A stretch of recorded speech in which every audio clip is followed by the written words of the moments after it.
What's good, y'all, and welcome to my review for John Wick Chapter 4. Oh my fucking god, man. Yo, yo, yo, yo, bro. This movie, I'm gonna tell you right now, this movie's a fucking masterpiece. I'm telling y'all right now, this film is a goddamn masterpiece, man. Oh my god. This movie is peak cinema, peak action cinema, man. My god. I'm pretty sure I said the same thing about John Wick Chapter 3, Parabellum, but fuck it. I'm gonna say it again. This might be the greatest action we've ever seen, man. Like, on God, bro. Like, this movie is fucking incredible. But anyway, enough of me rambling. Let's just jump right in. So, of course, the movie stars Keanu Reeves, Scott Adkins, Donnie Yen, of course, the GOAT, Hiroyuki Sanada, Lance Riddick, may he rest in peace, Bill Skarsgård, if I'm even pronouncing his last name right, and many more. In the plot of John Wick Chapter 4, with the price on his head ever increasing, the legendary hitman John Wick takes this fight against the high table global as he seeks out the most powerful players in the underworld, from New York to Paris to Japan and Berlin. First and foremost, the cast is great. Of course, Keanu was fantastic as always, man. Lawrence Riddick, and I guess it's his final performance now. Seriously, may that man rest in peace, man. He was always a highlight of the John Wick movies, man. He was great as well. Donnie Yen and Hiroyuki Sanada, phenomenal, man. But Bill Skarsgård, who plays the main villain, he is fucking brilliant. Like, I think out of all the John Wick villains, which have all been pretty good in their own rights, man. At least from what I can remember, it's been a minute since I've seen a lot of these movies, man. But he was the best one. I thought his performance was fantastic, and I just thought the villain himself was phenomenally written, man. So shout outs to him, man. He was great. And as always, Lawrence Fishburne steals the show. Now, of course, let's get to the main one out of the way. The fucking action scenes are incredible. Like, I'm telling you right now, this movie is immaculately directed, beautifully shot, and the lighting is fucking sublime. And like, Jesus Christ, bro, the lighting in this movie, man, my god, this might be the best lit movie I've ever seen. The lighting in this movie, with how stylized it is, from like when we see sunrises to when we're inside the clubs and other places in between throughout this movie, man, this movie is just beautifully shot, and the lighting in this movie is just super. If you are someone that likes lighting in your movies, man, like that's something you really like, you like some good lighting in your movies, some unique lighting, you will love John Wick 4 for that very reason, man. The lighting in this movie is amazing. But I already mentioned, like, the directing is incredible. Like, Jesus Christ, the action scenes are insane. Like, you will be asking, how the fuck did they shoot this constantly? And we're like, we saw this in the trailer, man, but of course you have the one in the roundabout, and like, I'm pretty sure this was in Paris, where Keanu's like throwing people into cars, and like, somehow nobody's getting run over. Well, that isn't meant to get run over, like the cameraman or anybody, but I'm just like, I'm watching that, and there's other scenes, action scenes as well, where I'm just like, how the fuck did they shoot this? How the fuck did they shoot this, man? Also, another thing I forgot to mention, that was a huge dump for me when I watched the movie, is that I was actually the only person in the theater. Yeah, so I had the entire theater to myself while I was watching John Wick, which good thing I did, because I was losing my goddamn mind every other fight during all the fight scenes, man. Good God, I was losing my damn mind, bro. It's always good when you can have a theater all to yourself, man. That's always a giant dub, man. I mean, the one hand, I'm like, where the fuck is everybody? But at the same time, I was like, hey, I got this entire theater to myself. Cool. So, yeah, wanted to quickly mention that real quick, because that was awesome when I got in there and I was the only person there and I had the entire theater to myself while I was watching this film, man. But yeah, anyway, back to the action scenes, man. They are all amazing. Like, obviously, the one in Japan is my personal favorite. Yes, I am extremely biased in that, because you guys know how much I love Japan, and by extension, how much I love Hiroyuki Sanada, which, he's not in the movie much, man, but he's great when we do see him, man. I love Hiroyuki Sanada. But yeah, that scene was probably my favorite one. The roundabout in Paris would probably be my second one. The Paris section, just in general, would probably be my second favorite action, because there's like so much shit in that movie, man. And also, this movie's also surprisingly funny. At least to me, man, it was. Because there were times where I was laughing a lot more than I originally thought I was with this movie, man. But yeah, there is some surprisingly good comedy in this movie, man. At least, I don't know, maybe I'm crazy. But there were times where I was laughing my ass off, bro. Especially in the Paris section.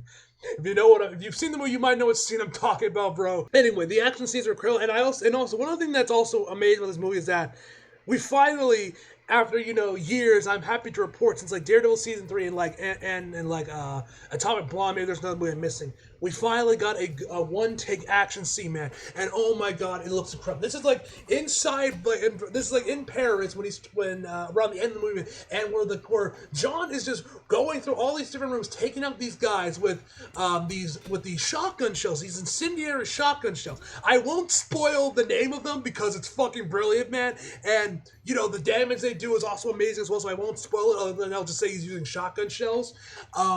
So, and like the entire thing is like overhead as he's like going from room to room to room, trying to taking on all these guys. And it wasn't until like midway through I was like, wait, there's no cuts! There's no cuts!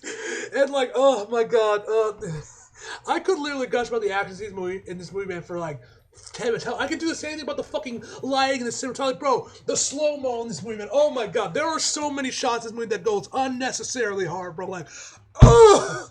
Like, literally, all action blockbusters need to look like this from now on, bro. Like, what? I know, like, and Alex, because I remember Alex from High Top Alex mentioned something similar to this on his Twitter when he saw the movie, like, a few weeks ago. And it was like, oh, I'm not even that big, but this movie, like, this was a Hollywood blockbuster that was shot amazing. I was like, okay, whatever. Then I saw, I was like, oh, I get what you mean, Alex. My God, bro, this movie is immaculately shot, bro. Like, there are so many shots in here, man, that go so hard, especially during like the rave scene. I had a massive erection for my cinema brain had a massive erection throughout this entire film, man. I'm dead serious, man. On God, bro. Seriously. Anyway. So, yeah, I've got to gust on about the action scenes for, like, whatever, for however long, man. The action in this movie, like, as you guys can tell, the action scenes are phenomenal. Like, Keanu and his team and whoever else was in charge of the action set piece, man, they went above and beyond, and they topped. I thought it was hard to top, the Continental scene, John Wick 3, because that scene was incredible as well, but they, like, basically every major action set piece movie, like, I would say tops that scene from Parabellum, man. Like, especially the Japan one. The Japan one, especially, man. That one was really fucking well done, man. Just, yeah. Anyway, let's move on from the action scenes instead of just gushing about this. So, I already mentioned how well the villain was, but I also loved a lot of the new characters that got introduced in this movie. Like, obviously, we have Donnie Yen, who's in the movie. I don't want to spoil too much about his role in the movie, man, because I'm pretty sure the trailers didn't really show much of him, but I really dug his role, man. His relationship with John and just what happens with him throughout the movie, I thought was really cool, man. It was also cool to see Donnie Yen again. He was awesome. His action scenes are phenomenal as well, man. Like, perfect. But there was also another new character that also got introduced in the movie called Mr. Nobody. I won't go too deep into his character because that is very much spoiled, because I'm pretty sure he was not in the trailers at all. But I also thought he was really cool, man. I really thought he was cool. And I actually wouldn't mind seeing more of him, maybe in like him getting his own spin-off series, maybe in a spin-off movie that guy focuses maybe on him, maybe and maybe giving us something more about his backstory or something. But he was cool, man. I really dug Mr. Nobody. He was awesome. He was awesome as well. And I already mentioned the villain as well, man. The music. Oh my God, the music. The score is once again phenomenal in this movie, man. Like, John Wick music is always is really good, man. But I think Chapter 4 is probably the best one, man. The score of the movie is phenomenal, man.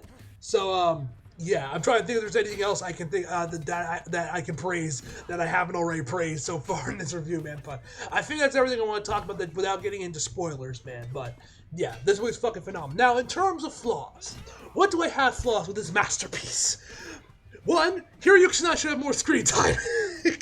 Seriously, yeah, like, I wish he was in the movie a lot more than he was, man, and maybe we could have seen him and John kind of team up a little bit, or them face off against each other, but neither would happen either way, man. Hiroyuki Sanada still looked amazing, man. Just whenever we do see him throw down against some guards, bro, it's fucking brilliant, man. I love Hiroyuki Sanada. You guys know he's my favorite Japanese actor, and he was great. I just wish he had more screen time.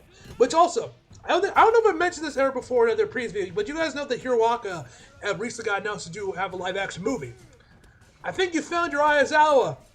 Like, bro, I don't think anybody else besides Hiroyuki Sanada should be playing Aizawa. I think he would make the perfect Aizawa, man. I don't know. Tell me in the comments if you guys agree with me or not, but I think Hiroyuki Sanada would be the perfect Aizawa.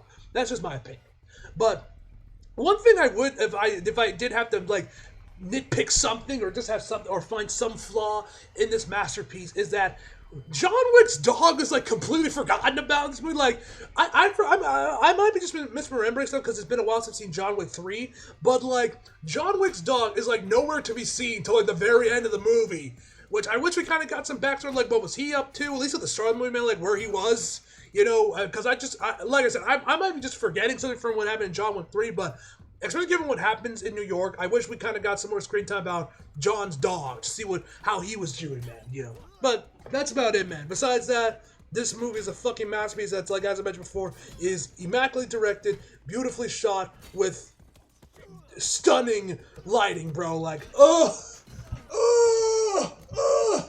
lighting movie is so good, man. Oh, the lighting is so good. This movie is so, like, every frame of this movie is a work of art, man. Like, oh, it is so, like, whoever was the cinematographer, whoever was the colorist, shout out to y'all, man. Y'all knocked out the park, man. But yeah, I've gushed and rambled on about this movie enough. Hopefully you guys got some sort of hopefully there was some coherent thoughts amongst my rambling and gushing and fanboying about this film. But it's fucking incredible, man. So obviously, I would recommend you guys check this out. Like, hell, even if you're not someone that wasn't that big on the John Wick, I think you might change it because Alex, he was someone that didn't really like the John Wick sequels. He only really liked the first one, and he like loved 4. So even if you're not that big on John Wick movies, I think 4 might change your mind, man. Honestly, but that's just my personal opinion.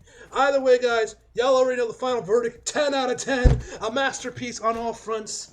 And yeah, hope you guys enjoyed the video. Leave a like if you did. Subscribe if you're new. Follow me on my social if you feel like it. Links down the box below. And as always, come back for more. See you guys next time.